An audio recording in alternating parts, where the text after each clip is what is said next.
It almost defies words to take a look at the ongoing situation in Ukraine. The Russians shelling a nuclear plant, the death and destruction in the cities. And we feel kind of in the Western world like we should be doing more, but we can't because of the possible implications. It's a very, very difficult situation. So in that case, we want to go to someone who has thought about the issues of leadership and the issues of risk management and the issues of how to govern in these times, because he served most of his adult life in the Canadian military. Lieutenant General retired, the Honorable Andrew Leslie, business leader, soldier, commander of the Army, and a very thoughtful guy on these issues. I read something interesting the other day. Andrew, welcome. Thank you for being here. And we'll just be Andrew and Pamela. That'll be just how it goes. But it was an interesting line that escalation is a narcotic and bravery is not an indication of victory. And it seems that captures where we are. It does. And it's useful to turn the hand of time back just a little bit and realize that Putin has been articulating his desire to go back to the good old days of the USSR, and he holds resentment against NATO for its expansion and for Western success and for social freedoms, and the list goes on. But let's fast forward from that period up until about a week ago, when after 3 to 4 months of massing 200,000 troops on the Ukrainian-Russian border and receiving lots of warning from a whole bunch of folk who said, look out, there's a good chance he's going to attack. He attacked. Why did he attack? Probably because he thought he could win.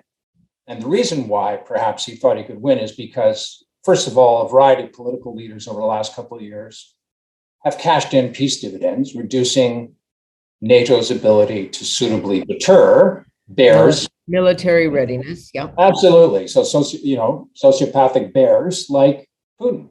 And by the way, there's other types of evil, mainly men out there. So let's not, next time, if we have a next time, let's not cash in that peace dividend with quite so much enthusiasm. Point one. Point two, NATO was slow to respond. And arguably, this is a failure. The responsibility for the tragedies in Ukraine lies solely on Putin's shoulders and those who support him. But also there's responsibility in part because diplomacy has failed, and so is deterrence. Otherwise, you wouldn't have done it. Yeah. And diplomacy, that's a matter for, some hard conversations with the current political elites and as well the diplomatic elites. The same people said, no, he's not going to attack. By the way, they're the same ones saying, oh, once he gets Ukraine, he'll stop. Beware. Yeah. And no evidence of that. Yeah. Yeah. And then the third point is that it turns out that NATO's been preparing to fend off the Russian bear for a good many years. And at the penultimate moment, they weren't ready. And that's why the tragedy of the Ukraine, in part, is unfolding the way that it is. NATO is not in a position yet. What do you mean not ready? Is that the same thing in your mind as we have in many Western countries, our own included, and we'll talk about that in a moment, have let our militaries drift? We don't have the right equipment. I was talking to a young soldier the other day that was, ready, I'm in the Army, but actually we don't have the equipment we need. How can that be possible? I believe we actually have most of the equipment we need to do deterrence in the short term. Having said that, there's layers of complexity to this issue. A variety of nations, even the United States, has let their armed forces atrophy a bit. The United States less so than far many others. Yeah. But the point is that there's no bulwark of steel along the eastern NATO border that abuts up against the Ukraine. And that's why Putin felt he could make the lunge for the Ukraine with the chance of winning. So that's what you mean about NATO not being prepared, that the people and the equipment and maybe even the planes should have been stationed much more, well, in proximity to the Ukraine border in all the countries that we could be in around the horseshoe there, and that we didn't? We didn't. And that's an issue of professional risk management, both at the political level, at the bureaucratic level, and at the military level. Look, if you have 200,000 combat troops with tens of thousands of armored vehicles massing, and you've got warnings from people who actually know what they're talking about, look out, up to and including the President of the United States, who's saying, I think he's going to attack. Right. And the rest of us, what do? Not you and I, Pamela, but yes, governments. Okay, so NATO has been consistent, and again today, as we speak, saying no boots on the ground, no planes in the air. That would be equivalent of a declaration of war. Certainly, Putin would see it that way. We just can't. Do you agree with that? Yes, tragically. Okay. Right now, NATO has no choice. We're in a box. We're in a box because we did not sufficiently deter Putin. He's now inside the borders of the Ukraine. He's made it very clear that should there be NATO boots on the ground inside Ukraine or above in aircraft, he will consider that an act of war. We're now potentially into World War III. And let's not forget, he's essentially said he reserves the right to use nuclear should that occur. Well, and that's what's so frightening about the bombing of a plant. We all remember the horrors of Chernobyl, and we don't know. I mean, the Russians are now in control of this. We're told that the Ukrainians are operating the plant at gunpoint. Would he actually consider using that? I mean, on the one side, if he shuts the plant down, that blacks out Ukraine. They won't have heat, they won't have light, they won't have food. It works that way. Would he consider using that as cover to do something more drastic with his nuclear option? Never underestimate the potential for a person like Putin to do evil. Having said that, I think it's a fiasco and an extraordinary danger on a variety of levels. One is any professional soldiers and leaders worth their salt would have put a big safety bubble around nuclear power plants in a combat zone. Point one. Point two is now that it's under the control of the Russians, they own it. And they have to be cognizant of the fact that I'm not sure of where the prevalent winds blow, but as we've seen with Chernobyl, which by the way isn't far away, the contamination or the fallout from that can spread to a surprisingly far distance, a lot of which includes Russia. So I suspect everyone's going to start treating this with a lot more seriousness and attention right now. The other issue that is going on is the shifting kind of political alignments there. And I guess NATO has no choice now, and neither does Europe as a whole, to sort of say, okay, the rules are different. We've got smaller issues like Sweden and Finland being part of the discussions. We've got bigger issues like Germany saying, okay, we're going to put a rest to the position we held since World War II when we were the bad guys, and now we're going to participate. We're going to at least send arms and supplies in. So that's one level of change, but we've also got, China and Russia doing this together, or at least China standing by and watching, and that's a very, very deadly combination. Agreed. I'll focus on the first point, if I may, and that is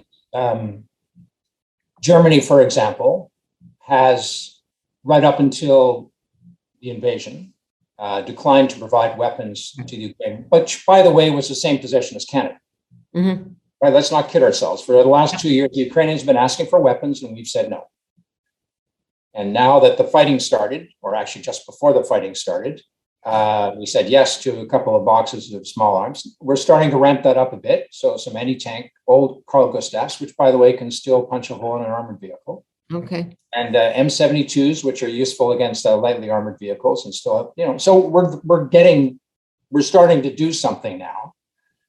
The sanctions will bite. There's no doubt about it, but sanctions will not deter what is actually taking place right now. There's a certain momentum to having 200,000 troops, grinding their way forward with tens of thousands of armored vehicles. So what we have to do is we now have to do something hard. Mm-hmm. And something hard is committing troops to deploy to the eastern frontier of NATO, which the Americans have started. Tens of thousands are on their way. The Germans have started. The French have started. The British are more than started. They've got actually a couple of, like hundreds and hundreds of armored vehicles, if not they're arriving. And the list goes on.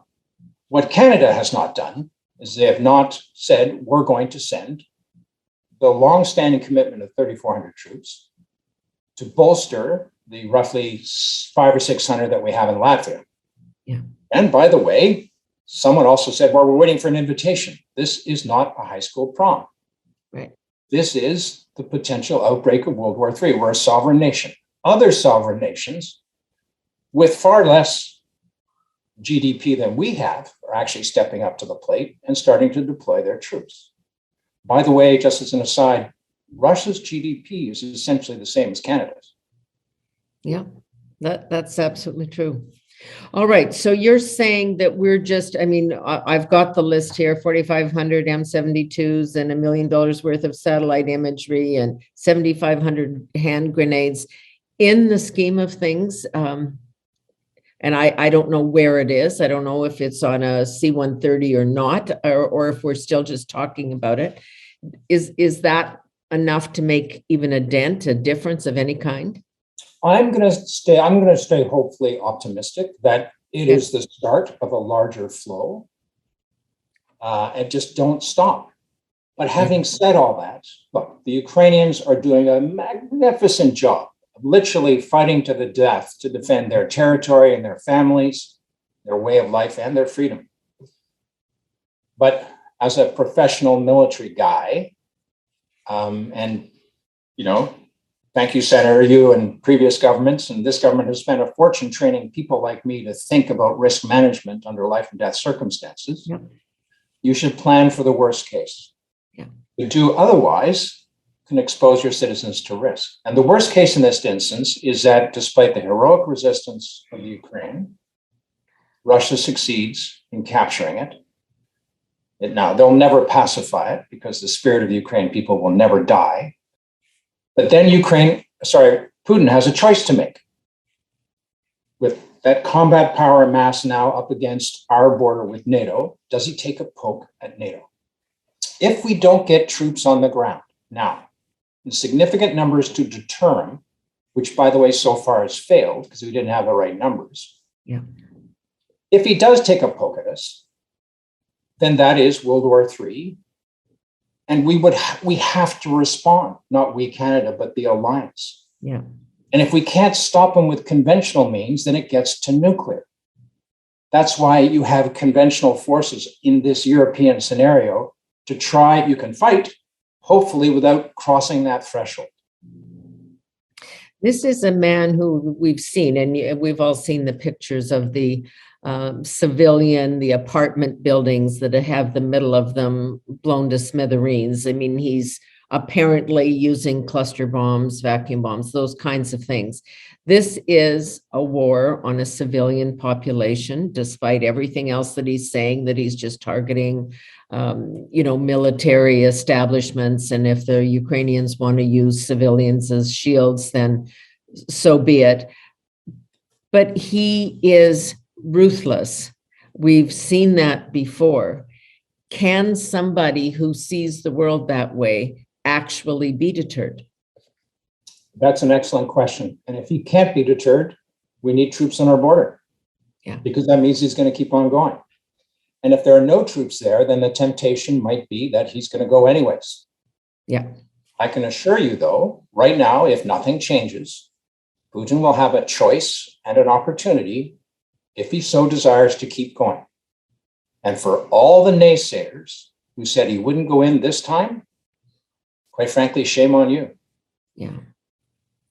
I guess I have mixed feelings about this because, and you've talked about it, and everybody is witnessing this incredible spirit of the Ukrainian people, of President Zelensky, who just, when the Americans said, we'll evacuate, you said, I don't need a ride. I need ammunition. I need weaponry. I need help. He's a very, very tough cookie and has risen to this occasion.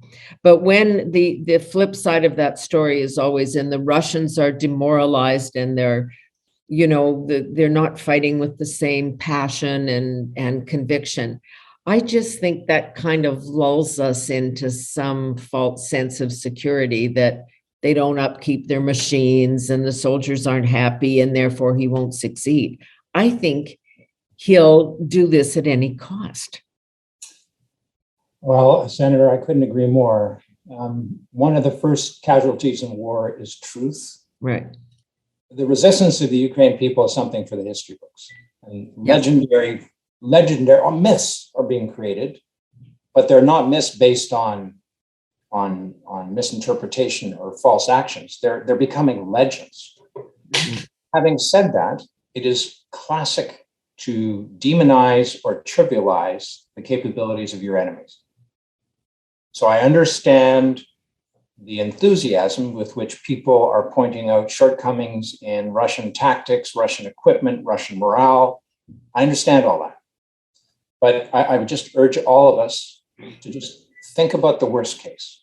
And the worst case is that his army, yes, they may have weak elements and they may have equipment that breaks down left, right, and center, but his army is big, powerful, and for whatever reason, his generals are motivated. And that motivation in the main is transmitted to the troops. And they're determined to get essentially all of the Ukraine with the option for whatever comes next. If that is the worst case, that's what you should plan on.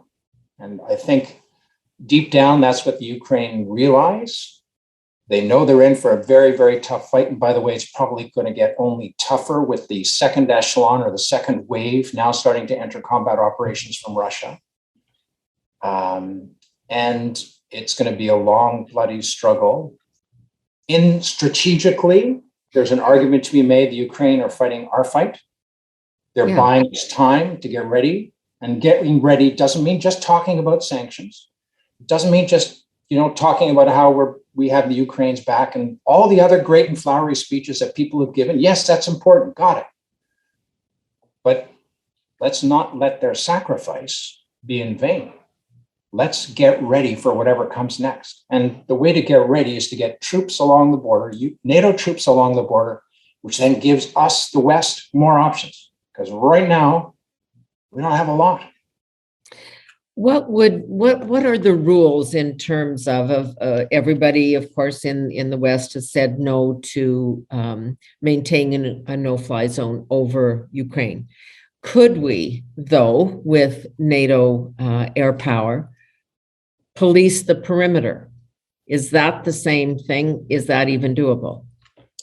No, because the perimeter would have to be perimeter of the territories that are not Russia and not Ukraine. So there's no value in doing so, really. So you're either in or you're out. Yeah, you're in or you're out. And we are not ready, we being NATO, are not ready to take on the Russian bear in a war. And probably we want to try and avoid that. Having said that, we're not sure what he's going to do next. And in that uncertainty, the last time there was uncertainty about what Putin would do, he attacked. Why would he not do that again? Well, there might be very good reasons. Maybe the economic sanctions will bite. But my plea, if that's the right term, because I don't plea often, think about what happens if all those good folk who think he's going to stop at the edge of the Ukraine are wrong. Just think about that. So let's not take that risk. It's not their risk to take on our behalf. Right. Let me talk about sanctions for a moment, because of course they bite there, but they also bite here. We're watching our price of oil and gas and everything shoot up. There'll be wheat shortages. There's a whole lot of things that will happen that will affect us as well. That's a pretty small price to pay. But do you think that has an impact on him? Do you think he cares if his people are starving or cold? Deep down, no, I don't believe he cares. I believe, as do many others, that he is a sociopath. So he's is that. So what you and I might concern ourselves with does not concern him. Yeah. But I think the idea of targeting the oligarchs, the ones who are part of his inner circle, and by extension, those who have great influence in terms of finances or status within and sort of as part of that orbit around Putin, I think that's a wise move. And I think that will cause him to pay more attention probably than anything else. At the same time that sanctions are starting to bite, don't forget, they will take time. But as they're starting to bite, we will see more and more tension and more unrest, civil unrest within Russia. But there's a very good chance he's about to declare martial law. Yeah. And he has repeatedly said, both in public and according to a variety of sources in private, I'm not stopping. On the question of importing Russian oil, we're seeing a huge political debate inside even the Democratic Party in the US as to whether or not we should make moves. I mean, you don't do that on a dime. If a pipeline's not up and running, it's not up and running. They're importing, we're still importing some sources of this. Is that part of the preparedness that we need to talk about as well, is just decrease our dependence on countries like this? We shouldn't be importing oil from Nigeria or Saudi Arabia or Russia at any point in my mind, but is there a way around that? Well, we have amongst the highest environmental standards for the production of oil in the world, if not the highest. Yeah. Our attention in terms to the environment across all segments of Canadian society is superb. We are deeply passionate about the environment, yet we import oil from countries who have almost no standards, who are incredibly pollutant, and who happen to be part of state-owned firms of nations that are slaughtering Ukraine civilians as we speak. Now, the cost of strategically, to prevent us from doing this in the future, by all means, we should be building a pipeline from west to east to stop and mitigate against having to import oil from other countries in the world. But that's going to take some time to get over. Yeah. Well, by get over, I mean, let's remove those social blocks through dialogue and persuasion. And if you can't persuade someone now to think about an east-west pipeline, like what else? I mean, there comes a point when common sense and leadership has to triumph over individual aspirations for environmental purity at the cost of greater environmental damage. Yeah, and sometimes you just have to do the right thing, which I think is doing the right thing is hard. Is your point? The other thing that's, sorry, go ahead. No, I'm sorry. Yeah, the other thing that we're witnessing, and which he seems, it's almost a bonus for Putin, is that he can weaponize the flow of refugees. Tens of thousands, hundreds of thousands of people are going to have to flee. They're going into countries that are being extraordinarily generous, but they're not going to be able to take millions. There's just not the resources or the space to do it. Although what we're seeing at the Polish border and even the Germans at airports are being very, very welcoming. What can we do? We've got a very, very strong Ukrainian diaspora here. We've opened it up, but again, a little bit more slowly. It reminds me of Afghanistan. You can come if you can find the 1-800 number. It's just, we seem to be so slow off the mark on these things. I think we're slow off the mark on a variety of things. I think we're still off the mark in terms of not only the refugees and blowing through those bureaucratic barriers. Yeah. I believe there's 1.4 million Ukrainian Canadians. I believe that's the second largest diaspora in the world. So it's a natural affinity, if you would. Yeah. So yes, there's got to be an easier, better, and faster way than the tragedy that we saw in Afghanistan last year. I'm confident that a whole bunch more folk in power are paying attention to this, but earnest speeches about how we're going to do better, eventually has got to result in action. So stop talking about it and get it done. Stop talking about what we're going to do to help the people of Ukraine or NATO and start sending troops. We're a sovereign nation. We have committed 3,400. Waiting for an invitation doesn't work that way in NATO. I've run NATO chairing NATO task force conferences. So what happens is nations say, here's what we're going to contribute.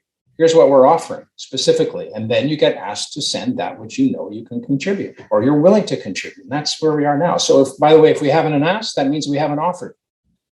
Yeah. And I mean, I think the invitation has been pretty clear from President Zelensky, and also Canadians themselves aren't waiting to be invited to, call the Red Cross or, reach out to the Ukrainian Congress. Like, people respond. And it seems that there's inertia within government. It just takes too long to make decisions. Well, keeping in mind, if I may, that I'm not suggesting we send Canadian troops into Ukraine. No, I understand. I'm suggesting they go to Latvia, where we already have 500 or 600. Agree. Yeah. In a crisis, governments have to be nimble. They have to be agile. You got to make hard calls. You got to make them quickly. Okay, we're more than a week into this. Let's go. Yeah. We're waiting now. People will say, "Well, we're shipping weapons." Yeah, no, I got it. You're shipping 3 clumps of weapons so far, all of which are relatively, no offense to those who've done a good job organizing it, but that's pretty easy stuff. You've organized sanctions, where you've helped organize sanctions. President Biden's driving them. Got all that, but that you do that from your office. I understand. Yeah. Now, get your troops moving. That's harder. Are you concerned about Canada's north? Any of us who've ever been up there know that the Russians fly sorties into, once a day, probably 5 or 6 times a week at least, basically just to thumb their nose and say, you people have nothing here, so we just want to make it clear that you don't, and that we can come in when we want. Yeah, the advantage of declaring a peace dividend and reducing the expenditures in armed forces is it gives governments more funding for social programs. Right. As we've seen, a variety of governments around the world have not bothered about finding the money. They've just spent the money on COVID-related social programs in the recent past. I think Putin is a wake-up call. He's a direct threat to the established order of the last couple of decades, but he's not alone out there. So let's assume that there's others like Putin who may or may not be as ruthless, as bloodthirsty, or as cunning. And by the way, I mean no respect in any of my terms, because he's a sociopath and a murderous scoundrel. But, there's a bunch of priorities for the defense of Canada. Job one of any Canadian government is to make sure their citizens are as safe as possible. How about the North American Air Defense Agreement that the Americans have been asking us to contribute to for years? Yeah. Years. We promised them a stale cheese sandwich and a slice of. Anyways, I'll stop. How about the Arctic defense, which you've mentioned? There's been almost no investment in that. Where are the new warships that have been on the drawing boards for a very long time? How about the new fighters that have been promised by this government for a long time? Where are the funds for readiness and training? Why was $12 billion handed in, re-rolled, lapse, whatever you want to call, whatever bureaucratic term you want to use to hide the fact that the money hasn't been spent on the troops? And where did that go? Doesn't matter where it went. Why wasn't it available to spend on equipment? Why does it take 15 years to buy a ground-based air defense system for the Army, which we still don't have? So there comes a time when you need strong-willed leaders who will look people in the eye and give them an option they can't refuse. Get it done. Look, We did this in Afghanistan. Yep, we did. We bought German tanks on a handshake, and they were flown directly from Germany into battle in Kandahar. And Russian planes, actually. Yeah, we rented Russian planes to fly them there. What a strange world. The Yeah. Russian training, yeah. We bought guns. We borrowed some from the United States Marine Corps. And we flew people down there who accompanied those guns into theater. We did the same thing for helicopters, the big Chinooks, and the list goes on. This is all possible. But it takes leadership, and it takes an ability and willingness to get things done. Well, as you've said, if this isn't the wake-up call, I don't know what the hell will be, because this is pretty clear that not only is NATO not ready, but we're really not ready. We can do this, though. We can stop it. We can deter him. We can set the conditions for whatever's coming next. Let's start playing chess instead of checkers. Let's stop reacting to Putin. Let's deploy forces and strength from all the partners in NATO along our eastern border, and then see what happens once Ukraine progresses in its battle against Putin for another 2 to 3 or 4 weeks. Yeah. We'll see. But right now, we don't have any options without boots on the ground, not in Ukraine, Yeah. just outside. Yeah, no, that's the important point. Andrew Leslie, thank you so much for your time on this day and your insights, because as we all know, you have been there, a lieutenant general, retired now, but still very much focused on these issues, former commander of the Canadian Army, and he's led organizations in both peacetime and wartime. So you do know what you're talking about. Thank you for thinking about this and helping us focus on direction. I'm sure Thank we'll you. talk again before this Thank is you over. very much. Thanks so much. That is it for this edition of No Nonsense. We'll see you soon.